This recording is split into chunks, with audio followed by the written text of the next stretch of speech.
तो जय हिंद, नमस्कार। मैं धनेश कुमार आप सभी का स्वागत करता हूं अपने इस चैनल में। तो चलिए, बिहार दरोगा का जो 25 क्वेश्चन बच गया था उसको लगाते हैं। 25 क्वेश्चन तक पिछले वीडियो में हो चुका है और 25 क्वेश्चन बचा है। 50 क्वेश्चन का सेट रहता है ज्ञान बिंदु वाले सर का, तो इसमें भी हम 25 क्वेश्चन लगाएंगे और देखेंगे कि आप इसमें कितना सही कर पा रहे हैं। आप अपना आंसर अपने मन में रखिएगा और देखिएगा हमारे आंसर से मिलाकर आप कितना इसमें सही कर पाए और कमेंट में बताइएगा कि हाँ हमने इतना सही कर दिया। ठीक है, और चलिए शुरू करते हैं वीडियो को। तो 26 नंबर क्वेश्चन कह रहा है कि राष्ट्रीय बागवानी परिषद की स्थापना हुई थी, यानी कब हुई थी। तो राष्ट्रीय बागवानी परिषद की जो स्थापना है दोस्तों, वह हुआ था 1984 ईस्वी में। कब हुआ था? वर्ष 1984 ईस्वी में राष्ट्रीय बागवानी परिषद की स्थापना। ठीक है, आइए आगे बढ़ते हैं। 27 नंबर क्वेश्चन कह रहा है पारिस्थितिक संतुलन बनाए रखने के लिए न्यूनतम वन आवरण अनिवार्य है, यानी कितना प्रतिशत, संपूर्ण भूमि का कितना प्रतिशत। तो 27 का जो आंसर होगा दोस्तों वह होगा डी, यानी संपूर्ण भूमि का 33%। ठीक है, आगे बढ़ते हैं। 28 नंबर क्वेश्चन क्या कर रहा है हमारा? 28 नंबर क्वेश्चन कर रहा है भारत के सर्वोच्च न्यायालय यानी सुप्रीम कोर्ट, भारत के सर्वोच्च न्यायालय के क्षेत्राधिकार में वृद्धि कौन कर सकता है। ठीक है, तो इसका जो आंसर होगा दोस्तों आप स्क्रीन पर देख सकते हैं, 4 ऑप्शन दिया गया है। ठीक है, तो 28 का जो आंसर होगा वह होगा ए, यानी कानून बनाकर संसद। ठीक है, कानून बनाकर संसद। 29 नंबर क्वेश्चन कह रहा है दोस्तों निम्न कथनों पर विचार कीजिए। ठीक है, 29 नंबर कह रहा है निम्न कथनों पर विचार कीजिए। पहला कथन ये है कि संसद कानून बनाकर किसी राज्य के राज्यपाल को, ठीक है, समीपवर्ती केंद्र शासित प्रदेश का शासक भी नियुक्त कर सकती है। ठीक है, और दूसरा कथन ये कह रहा है, दूसरा कथन कि यदि किसी राज्य के राज्यपाल को समीपवर्ती केंद्र शासित प्रदेश का प्रशासक नियुक्त किया जाता है तो वह उस प्रदेश की मंत्री परिषद की सहायता से स्वतंत्र रूप से प्रशासक के रूप में कार्य कर सकता है। ठीक है, जो कि ये बिल्कुल जो कथन है ये आपका सत्य है। ठीक है, तो इसमें से कौन सा होगा आपका आंसर? 29 का होगा बी, यानी केवल 2 जो कथन है वह सत्य है। ठीक है, तो 29 का हो गया बी। आपका आंसर क्या है? आप अपने आंसर मिला लीजिएगा अपने माइंड में कि हाँ हमारा कितना सही हो पाया है इसमें। ठीक है, आगे बढ़ते हैं। 30 नंबर क्वेश्चन कह रहा है एक राज्य के मुख्यमंत्री के संबंध में, एक राज्य के मुख्यमंत्री के संबंध में निम्न कथनों पर विचार कीजिए। ठीक है, तो आइए विचार करते हैं। पहला कथन यह है कि उसकी नियुक्ति राज्य के राज्यपाल के द्वारा की जाती है। ठीक है, तो ये, और दूसरा कथन है वह एवं उसकी मंत्री परिषद सामूहिक रूप से राज्यपाल के प्रति उत्तरदायी होते हैं। तीसरा कथन है उसे मंत्री परिषद द्वारा लिए गए सभी निर्णयों एवं राज्य विधायिका द्वारा बनाए गए सभी विधानों से राज्यपाल को अवगत कराने की अनिवार्यता है। ठीक है, और चौथा कथन ये है यदि राज्यपाल चाहे तो उसे उस निर्णय के बारे में भी राज्यपाल को अवगत कराने की अनिवार्यता है जो किसी मंत्री द्वारा लिया गया है तथा पूरी मंत्री परिषद ने उस पर विचार नहीं किया है। ठीक है, तो जो इसका आंसर होगा 30 का वह होगा आपका दोस्तों सी, यानी 1, 3, 4, यानी जो कथन नंबर 1, 3 और 4 है वो आपका सही है। कथन नंबर 1, 3 और 4, यानी 2 को छोड़कर तीनों कथन आपका जो है सत्य है। तो 30 का जो आंसर होगा दोस्तों वह होगा सी। ठीक है, क्या होगा? सी, 30 का। 31 नंबर क्वेश्चन कह रहा है सर्वप्रथम किस मुस्लिम शासक ने अपनी राजधानी दिल्ली स्थानांतरित की। ठीक है, तो ये जो आपका आंसर होगा 31 का वह होगा सी, यानी इल्तुतमिश। इल्तुतमिश जो था शासक उसने अपनी राजधानी दिल्ली स्थानांतरित की सर्वप्रथम, यानी सबसे पहले। ठीक है, तो इसका 31 का होगा सी, यानी इल्तुतमिश। जो इल्तुतमिश है, इल्तुतमिश को ही दिल्ली सल्तनत का वास्तविक संस्थापक कहा जाता है। ठीक है, और इससे पहले जो इनकी राजधानी हुआ करती थी वह हुआ करती थी लाहौर। ठीक है, लाहौर। और मुगल काल के संदर्भ में दिल्ली को राजधानी शाहजहां ने बनवाया था। ठीक है, शाहजहां ने बनाया था। और आपको बता दें कि जो मुगलों की राजधानी थी पहले, ठीक है, वह आगरा हुआ करती थी। ठीक है, कहाँ हुआ करती थी? आगरा। 32 नंबर क्वेश्चन कह रहा है दोस्तों खानवा की लड़ाई के संदर्भ में निम्नलिखित में से कौन सा कथन असत्य है। ठीक है, खानवा की लड़ाई की संदर्भ में कौन सा कथन असत्य है। ठीक है, तो 32 का जो आंसर होगा वह होगा आपका दोस्तों डी, यानी इस युद्ध से लौटते समय बाबर की काबुल में मृत्यु हो गई थी। ये जो कथन है वह असत्य है, ठीक है। और आपको बता दें कि खानवा की जो लड़ाई है वह हुआ था 17 मार्च 1527 ईस्वी में, ठीक है। और इस युद्ध में बाबर ने जिहाद का नारा लगाया था, ठीक है, यानी धर्म युद्ध का नारा लगाया था। तो आइए बढ़ते हैं आगे। तो 32 का हो जाएगा डी। तो आइए 33 नंबर क्वेश्चन देखते हैं। 33 नंबर क्वेश्चन कह रहा है मुगल कला में पियत्रा दौरा किससे संबंधित है, ठीक है। मुगल कला में पियत्रा दौरा किससे संबंधित था। तो 33 का जो आंसर होगा वह दोस्तों वह हो जाएगा सी, ठीक है, यानी संगमरमर पर अलंकृत सजावट की विधि, ठीक है।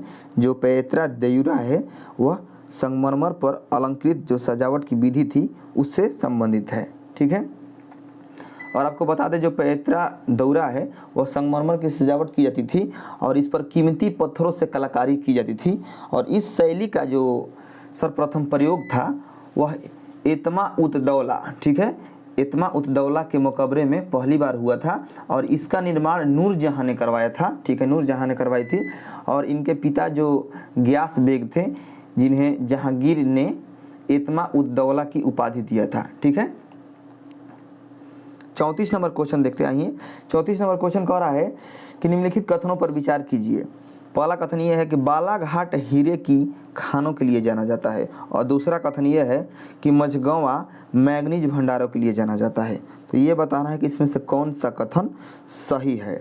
तो 34 का जो आंसर होगा दोस्तों वह होगा डी, न तो एक और न ही दो, ठीक है, न तो एक और न ही दो। तो आपको ये बता दें कि जो इस क्वेश्चन के थोड़ा सा बारे में जान लेते हैं। जो बालाघाट है, बालाघाट वह मैग्नीज के लिए जाना जाता है और जो मझगंवा है वह हीरे की खान के लिए जाना जाता है, ठीक है। तो इसमें उल्टा दिया है इसलिए न तो एक और न ही दो ही सही है, ठीक है। तो 34 का हो जाएगा डी। आइए 35 नंबर क्वेश्चन देखते हैं। 35 नंबर क्वेश्चन कह रहा है सूची 1 को सूची 2 के साथ सम्मिलित कीजिए और सूचियों के नीचे दिए गए कूट का प्रयोग कर सही उत्तर चुनिए, ठीक है। तो आइए 35 नंबर क्वेश्चन को देखते हैं बढ़िया से।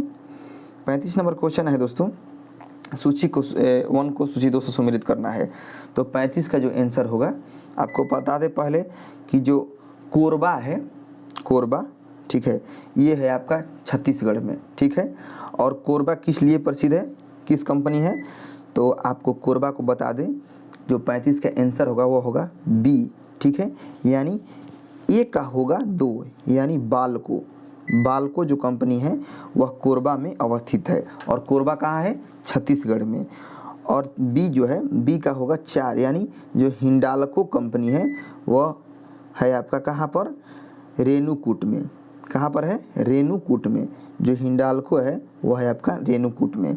तो और ये रेणुकूट कहाँ है, ये है उत्तर प्रदेश में।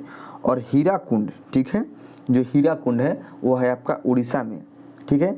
तो सी का आपका क्या हो जाएगा, सी का हो जाएगा 1, यानी इंडियन एल्यूमिनियम जो कंपनी है वह हीराकुंड में अवस्थित है और हीराकुंड है आपका कहाँ, उड़ीसा में।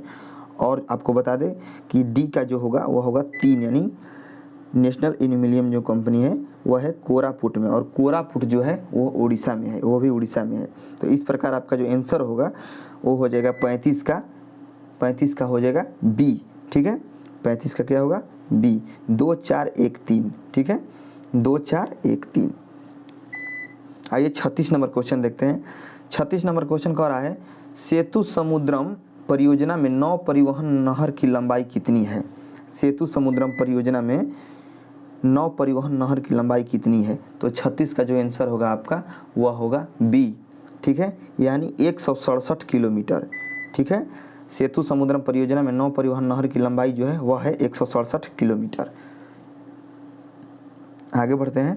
37 नंबर क्वेश्चन कह रहा है राज्य के मंत्रियों के वेतन एवं भत्ता का निर्धारण कौन करता है। तो 37 का आपका आंसर हो जाएगा बी, यानी राज्य विधान मंडल। राज्य के मंत्रियों एवं मंत्रियों के वेतन, यानी इनका जो मंथली है वेतन पेमेंट, वेतन एवं भत्ता का निर्धारण राज्य विधान मंडल करता है, ठीक है। 38 नंबर क्वेश्चन कर रहा है वह समय सीमा क्या है जिसके भीतर किसी वित्त विधेयक को राज्यपाल राज्य विधायिका को पुनर्विचार के लिए भेज सकते हैं, ठीक है। क्वेश्चन है कि वह समय सीमा क्या है जिसके भीतर किसी वित्त विधेयक को राज्यपाल राज्य विधायिका को पुनर्विचार के लिए भेज सकते हैं। तो आपका 38 का आंसर हो जाएगा डी, यानी कोई समय सीमा निर्धारित नहीं है। ठीक है, वह समय सीमा क्या है, तो कोई समय सीमा निर्धारित नहीं है। ठीक है, तो यही इसका आंसर होगा 38 का डी। 39 नंबर क्वेश्चन कर रहा है, संविधान के किस अनुच्छेद के अंतर्गत सर्वोच्च न्यायालय एवं उच्च न्यायालय को मौलिक अधिकारों के संबंध में रीट जारी करने का अधिकार है। 39 में कह रहा है कि संविधान के किस अनुच्छेद के अंतर्गत सर्वोच्च न्यायालय यानी सुप्रीम कोर्ट एवं हाई कोर्ट को मौलिक अधिकारों के संबंध में रीट जारी करने का अधिकार है। तो 39 का आपका जो आंसर है वह हो जाएगा सी, यानी अनुच्छेद 32 और अनुच्छेद 226। ठीक है, 39 का क्या होगा, अनुच्छेद 32 और अनुच्छेद 226। 39 का आंसर सी। 40 नंबर क्वेश्चन कर रहा है, सिखों के संदर्भ में निम्नलिखित कथनों पर विचार कीजिए। ठीक है, तो आपका जो आंसर होगा 40 का वह होगा दोस्तों डी, यानी 1, 2, 3 तीनों जो कथन है वह सही है। पहला कथन है सिख धर्म की शुरुआत गुरु नानक ने की, जी सही है। गुरु जो नानक थे उन्होंने सिख धर्म की शुरुआत किया था और गुरु नानक का जन्म जो था वह 1469 ईस्वी में पाकिस्तान में तलवंडी है वहाँ पर हुआ था। ठीक है, आइए आगे बढ़ते हैं। दूसरा कथन है सिखों को लड़ाकू समुदाय के रूप में बदलने का काम गुरु गोविंद सिंह ने किया था। ठीक है, यह भी सही है। और आपको बता दें कि गुरु गोविंद सिंह का जन्म हुआ था पटना साहिब में। ठीक है, पटना साहिब में हुआ था 1666 ईस्वी में, 1666 ईस्वी में। ठीक है, तीसरा कथन है अपने आखिरी गुरु गोविंद सिंह के नेतृत्व में सिख एक राजनीतिक और फौजी ताकत बन गए। ठीक है, यह भी कथन आपका सही है। तो 40 का कौन सा आंसर होगा दोस्तों, 40 का जो आंसर होगा वह होगा डी, 1, 2 और 3। 41 नंबर क्वेश्चन कह रहा है कि कथन ए और 41 नंबर क्वेश्चन है कथन वाला। कथन ए, वारेन हेस्टिंग ने 1781 में कलकत्ता में मदरसा की स्थापना की। और कथन आर कह रहा है मुस्लिम भारत में कंपनी के शासन को बौद्धिक और नैतिक रूप से अपना समर्थन देते थे। ठीक है, तो ये बताना है कि इसका आंसर कौन सा होगा। तो 41 का जो होगा आपका वो होगा सी, यानी ए सही है और आर गलत है। ठीक है, ए सही है और आर गलत है। ठीक है दोस्तों, ए सही है, यानी जो वारेन हेस्टिंग ने 1781 में कलकत्ता में मदरसा की स्थापना किया था, लेकिन आर गलत है। क्यों? क्योंकि मुस्लिम कह रहा है कि मुस्लिम भारत में कंपनी के शासन को बौद्धिक और नैतिक रूप से अपना समर्थन देते थे, ये गलत है। इसलिए इसका आंसर होगा 41 का सी, यानी ए सही है और आर गलत है। 42 नंबर क्वेश्चन कह रहा है देवेंद्रनाथ ठाकुर द्वारा किस संगठन की स्थापना की गई। देवेंद्रनाथ ठाकुर द्वारा किस संगठन की स्थापना की गई। तो 42 का जो आंसर होगा वह होगा आपका डी, यानी तत्वबोधिनी सभा की स्थापना हुआ था किसके द्वारा, देवेंद्रनाथ ठाकुर जी के द्वारा। आइए अगला क्वेश्चन देखते हैं। और आपको बता दें कि सत्य शोधक समाज इसमें है, ऑप्शन में आप देख सकते हैं। तो सत्य शोधक समाज की जो स्थापना था वह ज्योतिबा फूले 1873 ईस्वी में किए थे। और एक है आत्मीय सभा, तो आत्मीय सभा की स्थापना आपका राजा राम मोहन राय 1815 ईस्वी में किए थे। और एक है महाजन सभा, तो इसका जो स्थापना है वह आनंद चार्लू जी और सुब्रमण्यम और एम.बी. राघवाचार्य ने किया था। ठीक है, इस संगठन की स्थापना किसका, महाजन सभा का। आनंद चार्लू, ठीक है, जी सुब्रमण्यम और एम.बी. राघवाचार्य, इन तीनों ने महाजन सभा की स्थापना किया था। ठीक है, आइए आगे बढ़ते हैं। 43 नंबर क्वेश्चन क्या कह रहा है। 43 नंबर जो क्वेश्चन है वह कह रहा है कि सूची 1 को सूची 2 से सम्मिलित कीजिए और नीचे दिए गए कूट का प्रयोग करके सही उत्तर का चयन कीजिए। तो 43 का जो आंसर होगा वह होगा आपका बी, यानी एक का एक। ठीक है, यानी कांगेर घाटी राष्ट्रीय वन छत्तीसगढ़ राज्य में है। और बी का 4, यानी नागरहोल राष्ट्रीय वन वह है आपका कर्नाटक में। और कह रहा है सी का 3, यानी कुगती वन्यजीव अभयारण्य जो ये कहाँ है, ये है आपका हिमाचल प्रदेश में। ठीक है, और कह रहा है सुल्तानपुर पक्षी अभयारण्य, तो ये कहाँ है दोस्तों, ये है आपका हरियाणा में, सुल्तानपुर पक्षी अभयारण्य। तो इस प्रकार आपका 43 का आंसर हो जाएगा बी, यानी ए का 1, बी का 4, सी का 3, डी का 2। ठीक है, आइए 44 नंबर क्वेश्चन देखते हैं। सितार का जनक निम्नलिखित में से किसको माना जाता है? ठीक है, सितार का जनक, तो 44 का जो आंसर होगा वह होगा सी। ठीक है, सी जो है यानी अमीर खुसरो को सितार का जनक माना जाता है। ठीक है, तो आगे बढ़ते हैं 45 नंबर क्वेश्चन।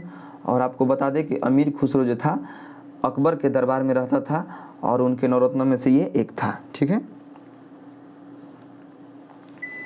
45 नंबर क्वेश्चन कह रहा है राज्य में जिला न्यायाधीश की नियुक्ति कौन करता है? राज्य में जो डिस्ट्रिक्ट जज होता है यानी जिला न्यायाधीश, उसकी नियुक्ति कौन करता है? तो 45 का आंसर हो जाएगा आपका ए, यानी राज्यपाल। जो राज्यपाल है वह जिला न्यायाधीश की नियुक्ति करता है किसी भी राज्य में। तो आपका 45 का हो जाएगा ए। और आपको बता दें कि अनुच्छेद 233 के तहत राज्य में जिला न्यायाधीश की नियुक्ति राज्यपाल करते हैं। ठीक है, और सुप्रीम कोर्ट और हाई कोर्ट के न्यायाधीशों की नियुक्ति राष्ट्रपति के द्वारा किया जाता है। ठीक है, आगे बढ़ते हैं 46 नंबर क्वेश्चन कह रहा है 1857 की क्रांति के बाद सेना के पुनर्गठन के संबंध में कौन सा कथन असत्य है? ठीक है, सेना के पुनर्गठन के संबंध में 1857 की क्रांति के बाद, तो 46 का जो आंसर होगा वह होगा आपका सी, यानी अधिकारी वर्ग में भारतीय सैनिकों को भी शामिल किया जाने लगा। ये जो कथन है वह है असत्य, यानी गलत है। ये कह रहा है क्वेश्चन हमारा 46 नंबर कि 1857 की क्रांति के बाद सेना के पुनर्गठन के संबंध में कौन सा कथन असत्य है यानी गलत है? तो आपका हो जाएगा 46 का सी, अधिकारी वर्ग में भारतीय सैनिकों को भी शामिल किया जाने लगा। ये जो कथन है वह गलत है। और आपको बता दें कि सेना के पुनर्गठन के लिए पील कमीशन का गठन किया गया था 1857 की क्रांति में के बाद। सेना के पुनर्गठन के लिए पील कमीशन का गठन किया गया और सेना की संख्या में, और क्यों किया गया था पील कमीशन के गठन? आपको कि सेना की संख्या में कमी की जाए और अंग्रेज़ों के खिलाफ सैनिकों की संख्या में कमी की जाए तथा जो साथ दिए हैं उन्हें रखा जाए और बिहार व अवध के क्षेत्रों की संख्या में कमी की गई और पंजाब व गोरखा सैनिकों की संख्या में वृद्धि की जाए। ठीक है, और उच्च पदों पर भारतीय सैनिकों की न भर्ती की जाए, यानी उच्च पदों पर जो भारतीय सैनिक हैं उनको भर्ती न किया जाए, इसलिए इस पील कमीशन का गठन किया गया था। ठीक है, सेना का पुनर्गठन के लिए। आइए आगे बढ़ते हैं 47 नंबर क्वेश्चन कह रहा है स्वदेशी आंदोलन के दौरान विभिन्न स्थानों एवं वहां के नेतृत्वकर्ताओं के संबंध में नीचे दिए गए सूचियों को आपस में मिलाइए। ठीक है, तो 47 का जो आंसर होगा वह होगा आपका दोस्तों 47 का सी, यानी ए का 4, यानी सैयद हैदर रजा जो थे वह थे दिल्ली से। ठीक है, कहाँ के थे? दिल्ली से। कौन? सैयद हैदर रजा। और बी का है 2, यानी जो चिदम्बरम पिल्ले हैं वह थे मद्रास से। कहाँ से थे? मद्रास से। और है सी का 3, यानी लाला लाजपत राय जो थे वह पंजाब के थे। कहाँ के थे? पंजाब के। और है डी का 1, यानी जो हरि सर्वोत्तम राव थे वह थे आंध्र प्रदेश के। ठीक है, चलिए आगे बढ़ते हैं 48 नंबर क्वेश्चन के साथ। 48 नंबर क्वेश्चन कह रहा है अभिनव भारत नाम से क्रांतिकारियों के एक गुप्त संगठन का निर्माण किसके द्वारा किया गया था? तो 48 का जो आंसर है वह है आपका 48 का ए, यानी विनायक दामोदर वारकर। ठीक है, विनायक दामोदर वारकर के द्वारा अभिनव भारत नाम से क्रांतिकारियों के एक गुप्त संगठन का निर्माण किया गया था। तो 48 का हो जाएगा ए। 49 नंबर क्वेश्चन कह रहा है क्रांतिकारी आतंकवाद की पैरवी करने वाला प्रमुख समाचार पत्र संध्या और युगांतर कहाँ से प्रकाशित होते हैं? तो 49 का जो आंसर होगा वो होगा डी। ठीक है, बंगाल से। ठीक है, 50 नंबर क्वेश्चन कह रहा है 1905 के कांग्रेस के बनारस अधिवेशन के संबंध में नीचे दिए गए कथनों पर विचार कीजिए। तो 50 का जो आंसर होगा वह होगा दोस्तों आपका बी, यानी केवल 2 जो कथन है वह सत्य है। कथन 2 क्या है? इस अधिवेशन में कांग्रेस ने बंगाल के स्वदेशी और बहिष्कार आंदोलन का समर्थन किया। ठीक है, और क्वेश्चन हमारा ये था कि 1905 के कांग्रेस के बनारस अधिवेशन के संबंध में नीचे दिए गए कथनों पर विचार कीजिए।